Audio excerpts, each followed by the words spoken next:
Hi guys, welcome back to my channel. We're going to continue reading Percy Jackson and the Olympians. Well, lightning thief.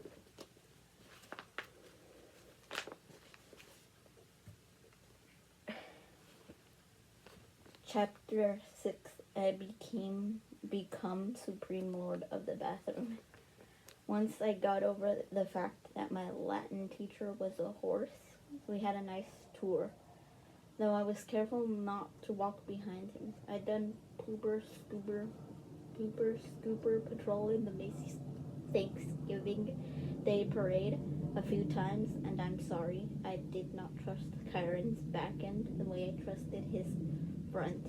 We passed the volleyball pit. Several of the campers nudged each other. One pointed to the Minotaur horn I was carrying around, and another said, "That's him." Most of the campers were older than me. Their satyr friends were bigger than Grover.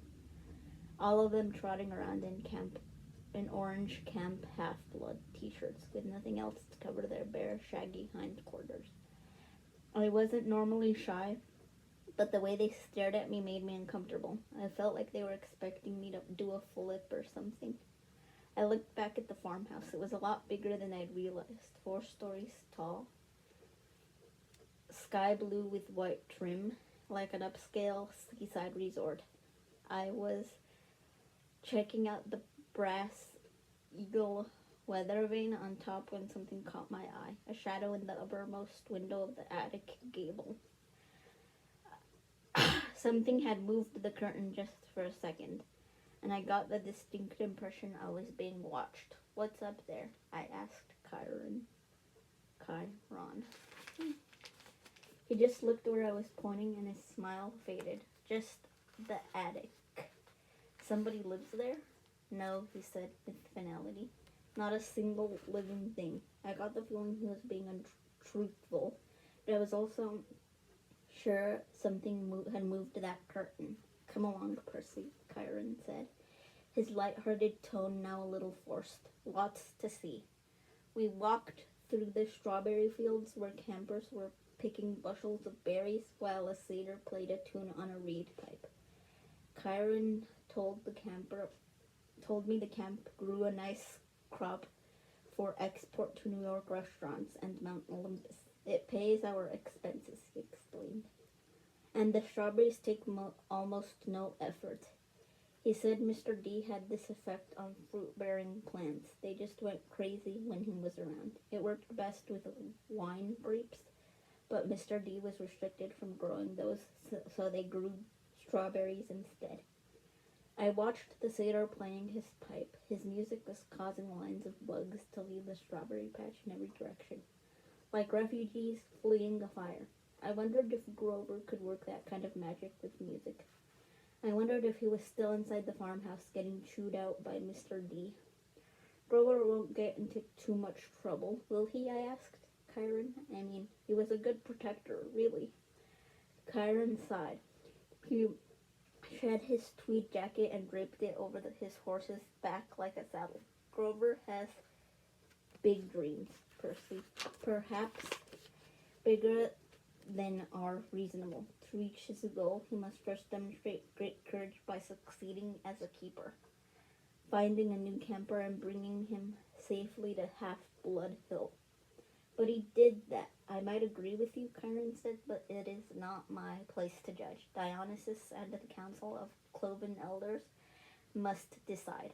I'm afraid they might not see this assignment as a success. After all, Grover lost you in New York. Then there's the unfortunate fate of your mother, and the fact that Grover was unconscious when you dragged him over the property line. The council might question whether this shows any courage on Grover's part." I wanted to protest. None of what happened was Grover's fault. I also felt really, really guilty. If I hadn't given Grover the slip at the bus station, he might not have gotten in trouble. "He'll get a second chance, won't he?" Chiron winced. "I'm afraid that was Grover's second chance, Percy. The council was not anxious to give him another, either, after what happened the first time, 5 years ago. Olympus knows. I advised him to wait longer before trying again. He's still so small for his age. How old is he? Oh, 28. What? And he's in 6th grade? Satyrs mature half as fast as humans, Percy. Grover has been the equivalent of a middle school student for the past 6 years.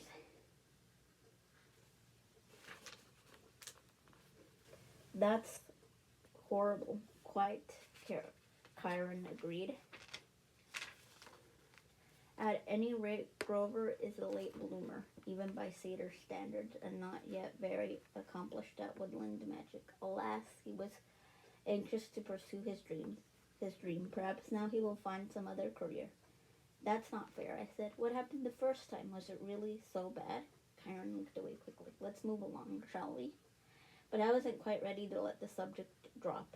Something had occurred to me when Chiron talked about my mother's fate, as if we were intentionally avoiding the word death. The beginnings of an idea, a tiny, hopeful fire started forming in my mind. Chiron, I said, if the gods and Olympus and all that are real, yes, child, does that mean the underworld is real too? Chiron's expression darkened. Yes, child, he paused as if choosing his words carefully. There's a place for spirits go after death. But for now, until we know more, I would urge you to put that out of your mind. What do you mean, until we know more? Come, Percy, let's see the woods. As we got closer, I realized how huge the forest was. It took up at least a quarter of the valley, with trees so tall and thick you could imagine nobody had been in there since the Native Americans. Chiron said, the woods are stocked if you care to try your luck.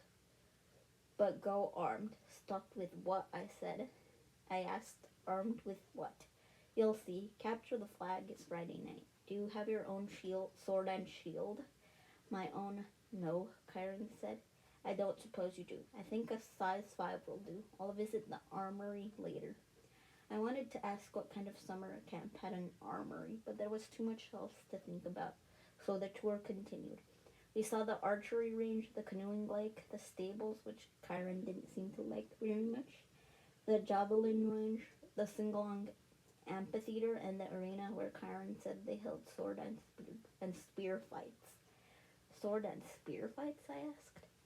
Cabin challenges and all that, he explained. Not lethal, usually. Oh yes, and there's the mess hall.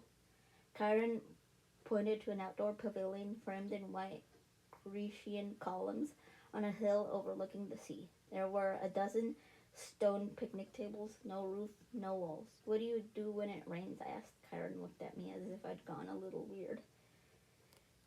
We still have to eat, don't we? I decided to drop the subject. Finally, she showed me the cabins. There were 12 of them nestled in the woods by the lake. They were arranged in a U with 2 at the base and 5 in a row on either side. And they were without doubt the most bizarre collection of buildings I'd ever seen. Except for the fact that each had a large brass number above the door, odds on the left, evens on the right. They looked absolutely nothing alike. Number 9 had smokestacks, like a tiny factory. Number 4 had tomato vines on the walls and a roof made out of real grass. 7 seemed to be made of solid gold, which gleamed so much in the sunlight it was almost impossible to look at. They all faced the commons area about the size of a soccer field, dotted with Greek statues, fountains, flower beds, and a couple of basketball hoops, which were more my speed. In the center of the field was a huge stone-lined fire pit. Even though it was a warm afternoon, the hearth smoldered. A girl about 9 years old was tending the flames, poking the coals with a stick. The pair of cabins at the head of the field, numbers 1 and 2, looked like his and hers mausoleums. Big white marble boxes with heavy columns in front. Cabin 1 was the biggest and bulkiest of the 12. Its polished bronze doors shimmered like a hologram, so that from different angles lightning bolts seemed to streak across them. Cabin 2 was more graceful somehow, with slimmer columns garlanded with pomegranates and flowers. The walls were carved with images of peacocks. Zeus and Hera, I guessed. Correct, Chiron said. Their cabins look empty. Several of the cabins are. That's true. No one ever stays in one or two.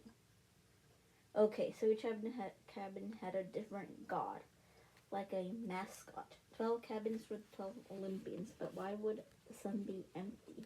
I stepped in front of the first cabin on the left, cabin 3. It wasn't high and mighty like cabin 1, but long and low and solid. The outer walls were of rough gray stone, studded with pieces of seashell and coral, as if slabs had been hewn straight from the bottom of the ocean floor. I peeked inside the open doorway, and Karen said, "Oh, I wouldn't do that." Before she could pull me back, I caught the salty scent of the interior like the wind on the shore at Montauk. The interior walls glowed like abalone. There were 6 empty bunk beds with silk sheets turned down, but there was no sign anyone had ever slept there. The place felt so sad and lonely. I was glad when Karen put his hand on my shoulder and said, "Come along, Percy." Most of the other cabins were crowded with campers. Number 5 was bright red, a real nasty paint job, as if the color had been splashed on with buckets and fists. The roof was lined with barbed wire. A stiff, stuffed wild boar's head hung over the doorway, and its eyes seemed to follow me. Inside, I could see a bunch of mean-looking kids, both girls and boys, arm wrestling and arguing with each other while rock music blared. The loudest was a girl, maybe 13 or 14. She wore a size XXL Camp Half-Blood t-shirt under a camouflage jacket. She zeroed in on me and gave me an evil sneer. She reminded me of Nancy Bobo Fit, though the camper girl was much bigger and tougher looking, and her hair was long and stringy and brown instead of red. I kept walking to stay clear of Chiron's hooves. "We haven't seen any other centaurs," I observed. "No," said Chiron sadly. "My kinsmen are a wild and barbaric folk, I'm afraid. You might encounter them in the wilderness or at major sporting events, but you won't see any here," she said. "You said your name was Chiron. Are you really?" He smiled down at me. "The Chiron from the stories, trainer of Hercules and all that?" "Yes, Percy, I am." "But shouldn't you be dead?" Chiron paused, as if the question intrigued me. "I honestly don't know about should be. The truth is I can't be dead. You see, eons ago the gods granted my wish. I could continue the work I loved. I could be a teacher of heroes as long as humanity needed me.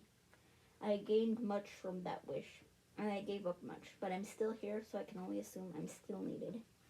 I thought about being a teacher for 3,000 years. It wouldn't have been my top 10 things to wish for list.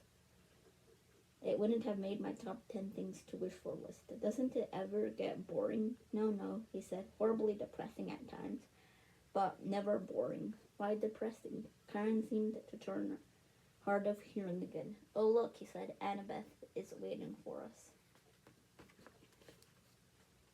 The blonde girl I'd met at the big house was reading a book in front of the last cabin on the left, number 11. When we reached her, she looked me over critically, like she was thinking about how much I'd ruled. I tried to see what she was reading, but I couldn't make out the title. I thought my dyslexia was acting up. Then I realized the title wasn't even English. The letters looked Greek to me. I mean, literally Greek. There were pictures of temples and statues and different kinds of columns, like those in an architecture book. "Annabeth," Chiron said, "I have master's archery class at noon. Would you take Percy from here?" "Yes, sir." "Cabin 11, Chiron told me, gesturing toward the door. "Make yourself at home." Out of all the cabins, 11 looked the most like a regular old summer camp cabin, with the emphasis on old. The threshold was worn down, the brown paint peeling. Over the doorway was one of those doctor's symbols, a winged pole with 2 stakes wrapped around it. What did they call it? A caduceus. Inside it was packed with people, both boys and girls, way more than the number of bunk beds. Sleeping bags were spread all over the floor. It looked like a gym where the Red Cross had set up an evacuation center. Chiron didn't go in. The door was too low for him. But when the campers saw him, they all stood and bowed respectfully. "Well then," Chiron said, "good luck, Percy. I'll see you at dinner." He galloped away toward the archery range. I stood in the doorway looking at the kids. They weren't bowing anymore. They were staring at me, sizing me up. I knew this routine. I'd gone through it at enough schools. Well, Annabeth prompted, go on. So naturally I tripped coming in the door and made a total fool of myself. There were some snickers from the campers, but none of them said anything. Annabeth announced, Percy Jackson. Meet Cabin 11. Regular or undetermined? Somebody asked. I didn't know what to say, but Annabeth said undetermined. Everybody groaned. A guy who was a little older than the rest came forward. Now, campers. That's what we're here for. Welcome, Percy. You can have that spot on the floor right over there. The guy was about 19 and he looked pretty cool. He was tall and muscular with short cropped sandy hair and a friendly smile. He wore an orange tank top, cutoffs, sandals, and a leather necklace with 5 different colored clay beads. The only thing unsettling about his appearance was a thick white scar that ran from just beneath his right eye to his jaw, like an old knife slash. This is Luke, Annabeth said, and her voice sounded different somehow. I glanced over and could have sworn she was blushing. She saw me looking and her expression hardened again. He's your counselor for now. For now, I asked. You're undetermined, Luke explained patiently. They don't know what cabin to put you in, so you're here. Cabin 11 takes all newcomers, all visitors. Naturally, we would. Hermes, our patron, is the god of travelers. I looked at the tiny section of floor they'd given me. I had nothing to put there to mark it as my own. No luggage, no clothes, no sleeping bag, just the Minotaur's horn. I thought about setting that down, but then I remembered that Hermes was also the god of thieves. I looked around at the campers' faces, some sullen and suspicious, some grinning stupidly, some eyeing me as if they were waiting for a chance to pick my pockets. How long will I be here, I asked. Good question, Luke said, until you're determined. How long will that take? The campers all laughed. Come on, Annabeth told me. I'll show you the volleyball court. I've already seen it. Come on. She grabbed my waist and dragged me outside. I could hear the kids of Cabin 11 laughing behind me. When we were a few feet away, Annabeth said, Jackson, you have to do better than that. What?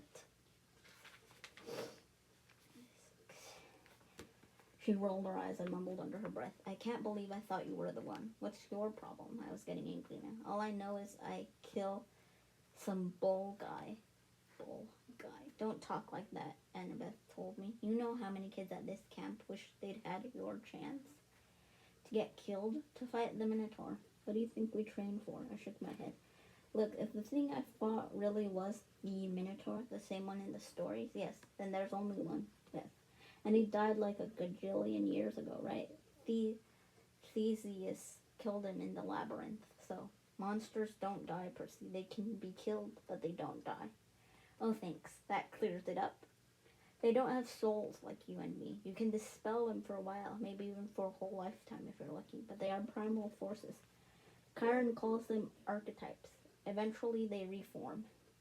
I thought about Mrs. Dodds. You mean if I killed one accidentally with a sword, your math teacher? That's right. She's still out there. We just made her very, very mad. How did you know about Mrs. Dodds? You talk in your sleep. You almost called her something. A furry? They're Hades torturers, right? Annabeth glanced nervously at the ground as if she expected it to open up and swallow her. You shouldn't call them by name, even here. We call them the kindly ones, if we have to speak of them at all. Look, is there something we can say without it thundering? I sounded whiny, even to myself, but right then I didn't care. Why do I have to stay in Cabin 11 anyway? Why is everybody so crowded together? There are plenty of empty bunks right over there. I pointed to the first few cabins, and Annabeth turned pale. You don't just choose a cabin, Percy. It depends on who your parents are, or your parent. She stared at me, waiting for me to get it. My mom is Sally Jackson, I said. She works at the candy store in Grand Central Station. At least she used to. I'm sorry about your mom, Percy, but that's not what I mean. I'm talking about your other parent, your dad. He's dead. I never knew him, Annabeth sighed. Clearly she had had this conversation before with other kids. Your father's not dead, Percy. How can you say that? You know him. No, of course not. Then how can you say, because I know you. You wouldn't be here if you weren't one of us. You don't know anything about me. No, she raised an eyebrow. I bet you moved around from school to school. I bet you were kicked out of a lot of them. How? Diagnosed with dyslexia, probably ADHD too. I tried to swallow my embarrassment. What does that have anything to do with anything? Taken together, it's almost a sure sign. The letters float off the page when you read, right? That's because your mind is hardwired for ancient Greek. And the ADHD, you're impulsive, can't sit still in the classroom. That's your battlefield reflexes. In a real fight, they'd keep you alive. As for the attention problems, that's because you see too much. Percy, not too little. Your senses are better than a regular mortal's. Of course, the teachers want to medicate it. Most of them are monsters. They don't want you seeing them for what they are. You sound like you went through the same thing. Most of the kids here did. If you weren't like us, you couldn't have survived the Minotaur, much less the ambrosia and nectar. Ambrosia and nectar. The food and drink we were giving you to make you better. That stuff would have killed a normal kid. It would have turned your blood to fire and your bones to sand, and you'd be dead. Face it, you're a half-blood. A half-blood. I was reeling with so many questions. I didn't know where to start. Then a husky voice yelled, "Well, a newbie." I looked over. The big girl from the ugly red cabin was sauntering toward us. She had 3 other girls behind her, all big and ugly and mean-looking like her, all wearing camo jackets. "Clarice," Annabeth sighed. "Why don't you go polish your spear or something?" "Sure, Miss Princess," the big girl said, "so I can run you through with it Friday night." Eskorakis, Annabeth said, which I somehow understood was Greek for "go to the crows," though I had a feeling it was a worse curse than it sounded. "You don't stand a chance. We'll polarize you," Clarice said, but her eye twitched. Perhaps she wasn't sure she could follow through on the threat. She turned toward me. "Who's this little runt?" "Percy Jackson," Annabeth said. "Meet Clarice, daughter of Ares." I blinked. "Like the war god?" Clarice sneered. "You got a problem with that?" "No," I said, recovering my wits. "It explains the bad smell," Clarice growled. "We got an initiation ceremony for newbies, Percy, whatever. Come on, I'll show you." "Clarice," Annabeth tried to say, "stay out of it, wise girl." Annabeth looked pained, but she did stay out of it, and I didn't really want her help. I was the new kid. I had to earn my own rep. I handed Annabeth my Minotaur horn and got ready to fight, but before I knew it, Clarice had me by the neck and was dragging me toward a cinder block building that I knew immediately was the bathroom. I was kicking and punching. I'd been in plenty of fights before, but this big girl, Clarice, had hands like iron. She dragged me into the girls' bathroom. There was a line of toilets on one side and a line of shower stalls down the other. It smelled just like any public bathroom, and I was thinking as much as I could think with Clarice ripping my hair out, that if this place belonged to the gods, they should have been able to afford a classier John's. Clarice's friends were all laughing, and I was trying to find the strength I'd used to fight the Minotaur, but it just wasn't there. Like he's big 3 material, Clarice said as she pushed me toward one of the toilets. "Yeah, right." Minotaur probably fell over laughing. He was so stupid looking. Her friends snickered. Annabeth stood in the corner, watching through her fingers. Clarice bent me over on my knees and started pushing my head toward the toilet bowl. It reeked like rusted pipes and, well, like what goes into toilets. I strained to keep my head up. I was looking at the scummy water, thinking I will not go into that. I won't.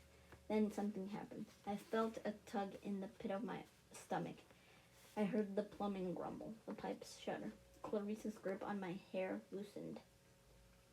Water shot out of the toilet, making an arc straight over my head, and the next thing I knew, I was sprawled on the bathroom tiles with Clarice screaming behind me.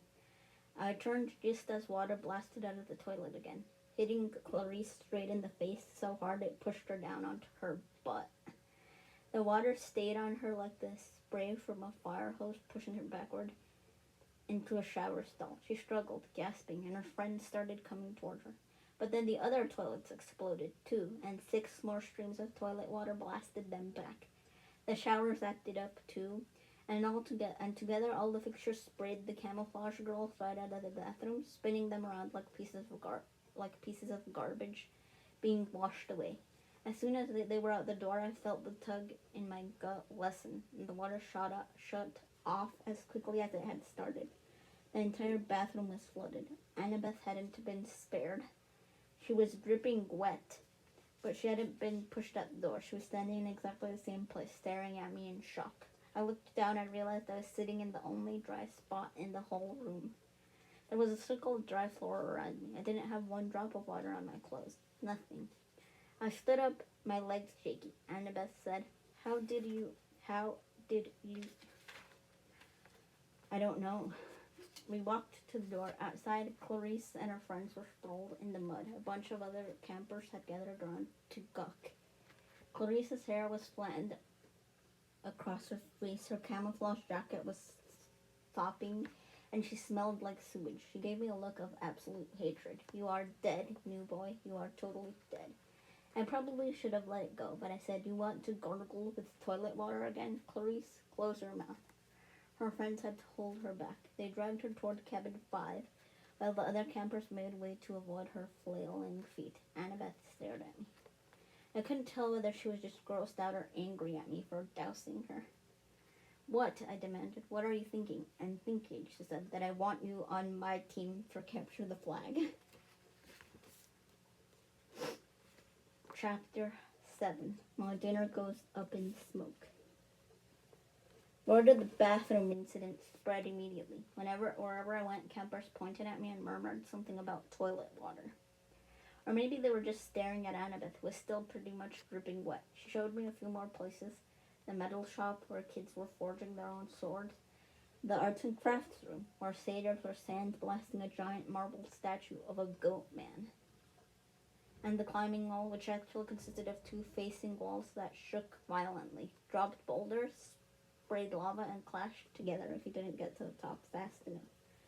Finally, we returned to the canoeing lake, where the trail led back to the cabins. I've got training to do now, Annabeth said flatly. Dinner's at 7:30. Just follow your cabin to the mess hall.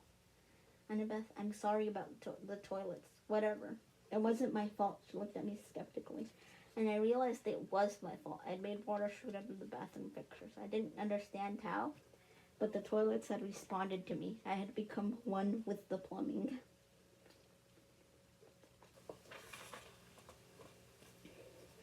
You need to talk to the Oracle, Annabeth said. Who? Not who. What? The Oracle. I'll ask Chiron.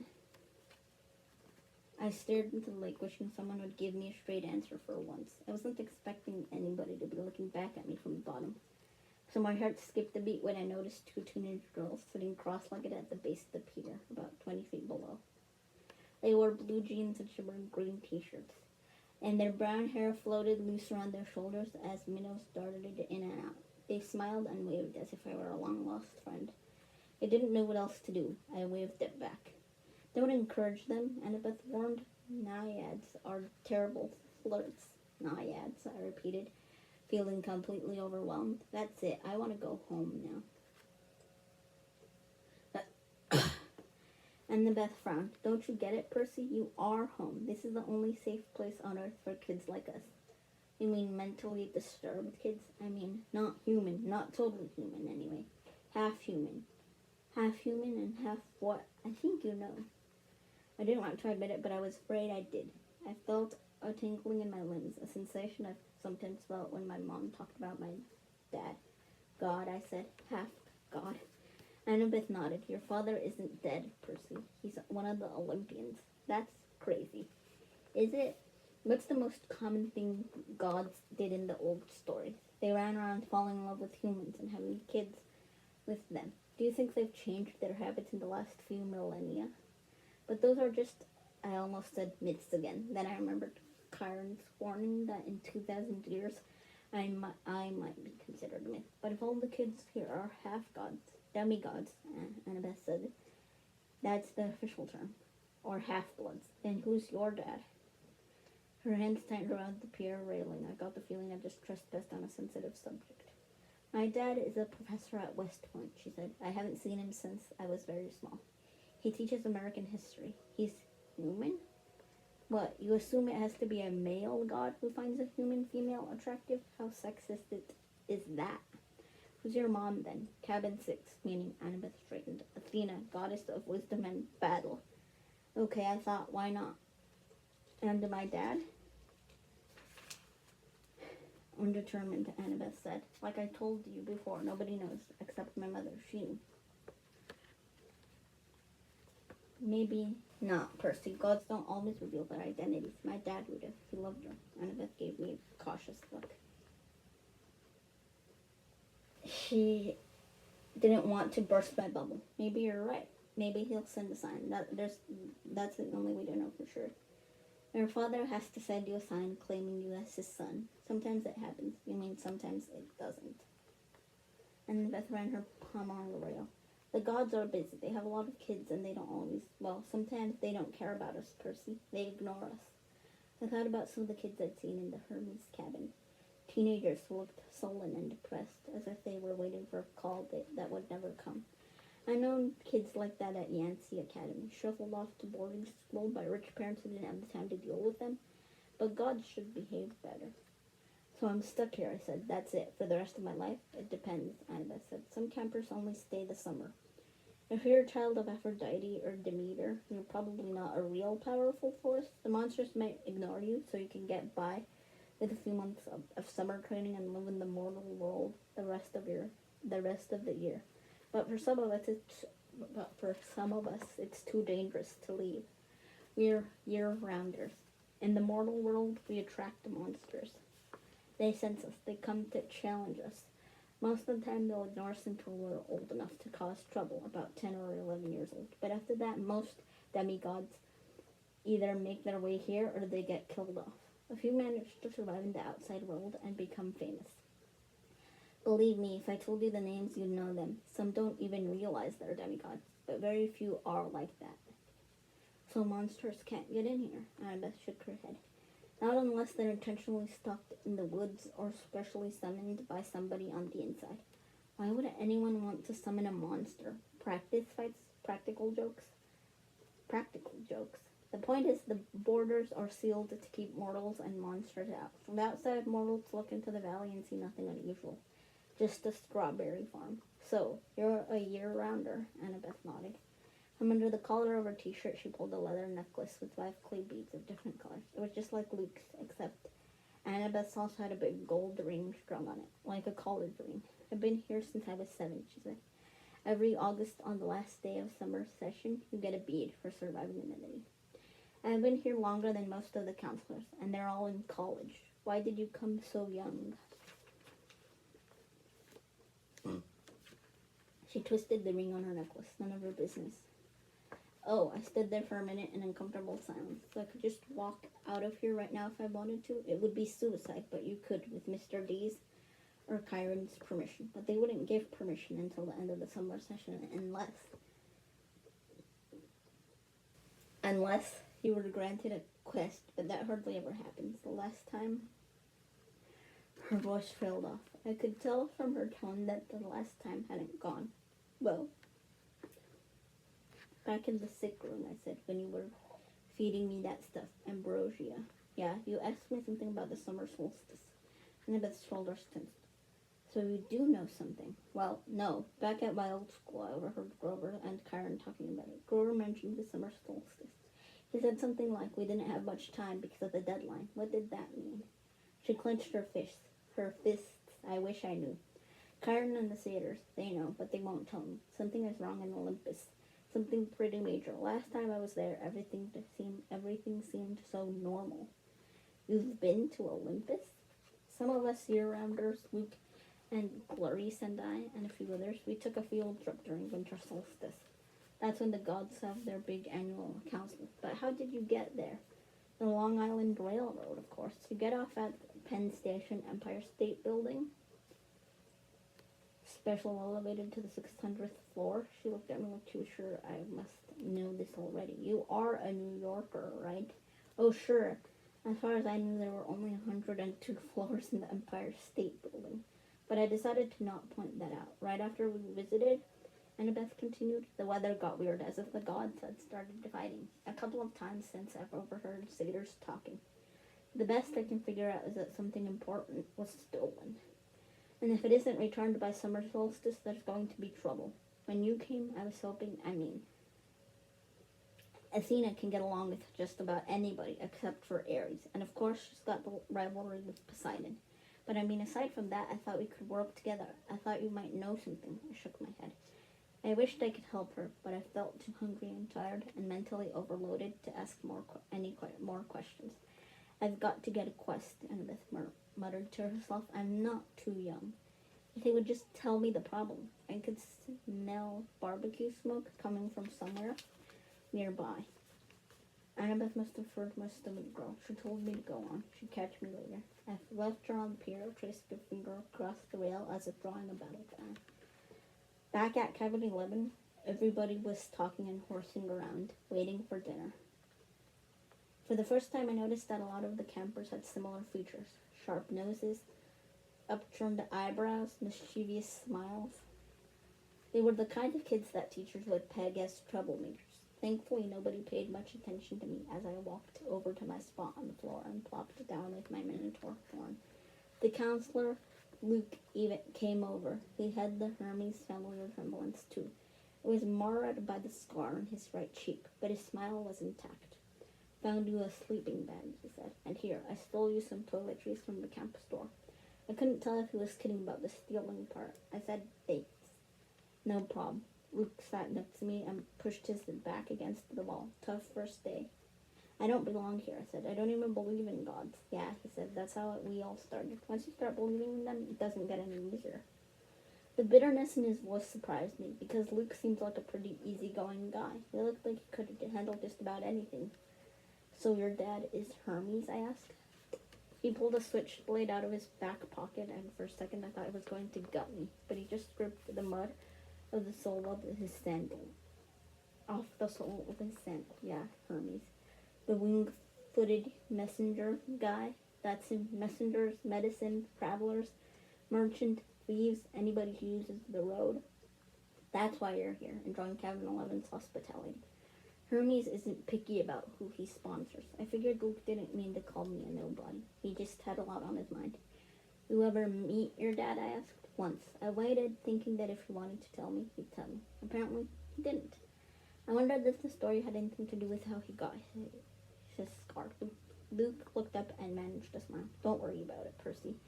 The campers here, they're mostly good people. After all, we're extended family, right? We take care of each other.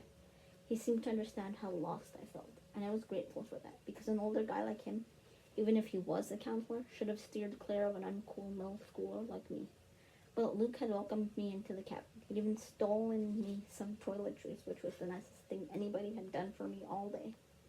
I decided to ask him my last big question, the one that had been bothering me all afternoon. Clarice from Ares was joking about me being big 3 material. Then Annabeth, twice, she said I might be the one. She said I should talk to the oracle. What was that all about? Luke folded his knife. I hate prophecies. What do you mean? His face twitched around the scar. Let's just say I have messed things up for everybody else. The last 2 years, ever since my trip to the garden of the Hesperides went sour, Chiron hasn't allowed any more quests. Annabeth's been dying to get it out into the world. She pestered Chiron so much he finally told her. Once he told her he already knew her fate. He'd had a prophecy from the oracle. He wouldn't tell her the whole thing, but he said Annabeth wasn't destined to go on a quest yet. She had to wait until somebody special came to the camp. Somebody special? Don't worry about it, kid, Luke said. Annabeth wants to think every new camper who comes through here is the omen she's been waiting for. Now come on, it's dinner time. The moment he said it, a horn blew in the distance. Somehow I knew it was a conch shell, even though I'd never heard one before. Luke yelled, 11, fall in. The whole cabin, about 20 of us, filled into the commons yard. We lined up in order of seniority, so of course I was dead last. Campers came from the other cabins too, except for the three empty cabins at the end. And cabin 8, which had looked normal in the daytime, but was now starting to glow silver as the sun went down. We marched up the hill to the mess hall pavilion. Satyrs joined us from the meadow. Naiads emerged from the canoeing lake. A few other girls came out of the woods. And when I say out of the woods, I mean straight out of the woods. I saw one girl about 9 or 10 years old melt from the side of a maple tree and come skipping up the hill.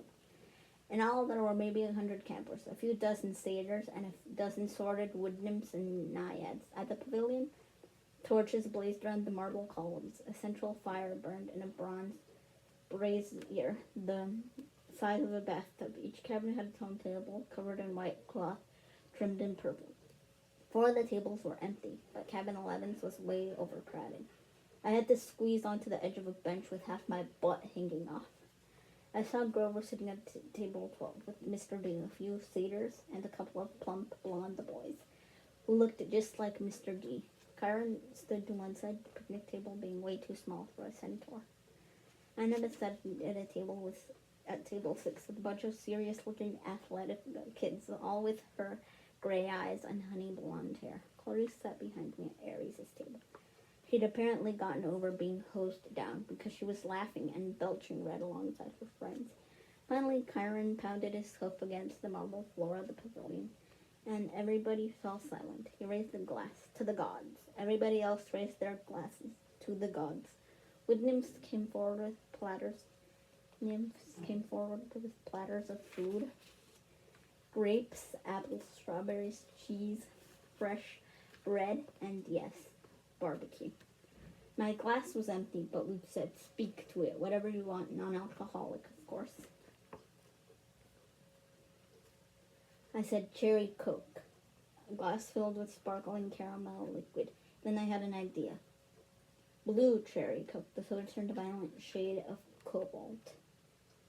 I took a cautious sip. Perfect. I drank a toast to my mother. She's not gone, I told myself. Not permanently, and anyway.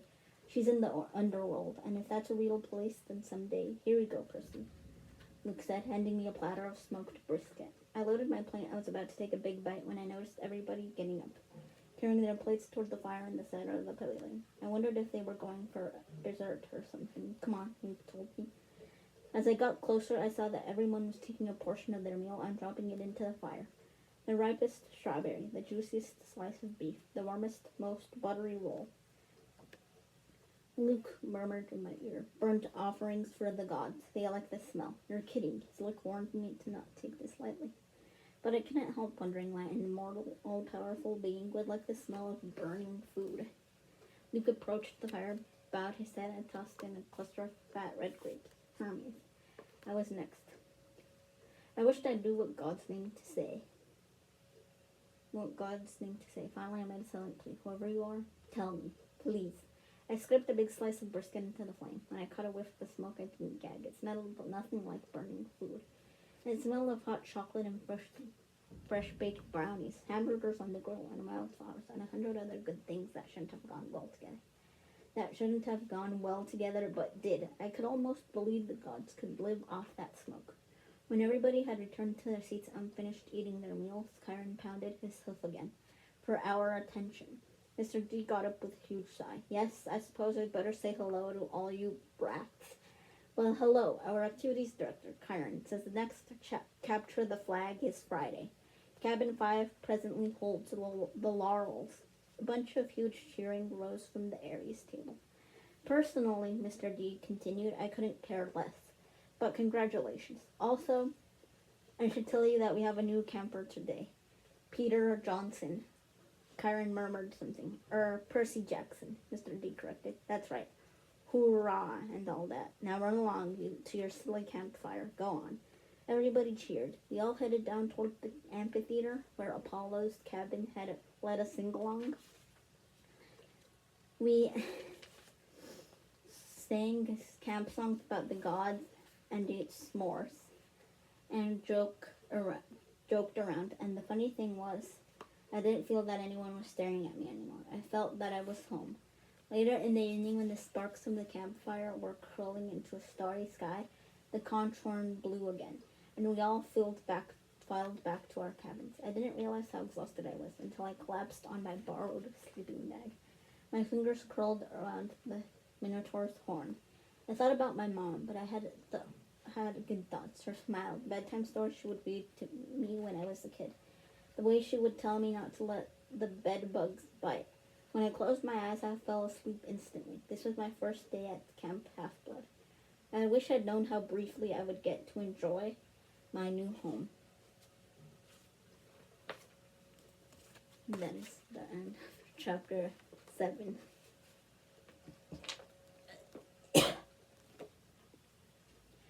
If you guys have missed any of the other chapters, go to the playlist that's titled Percy Jackson and the Olympians of the Lightning Thief. Bye, guys. See you on Monday.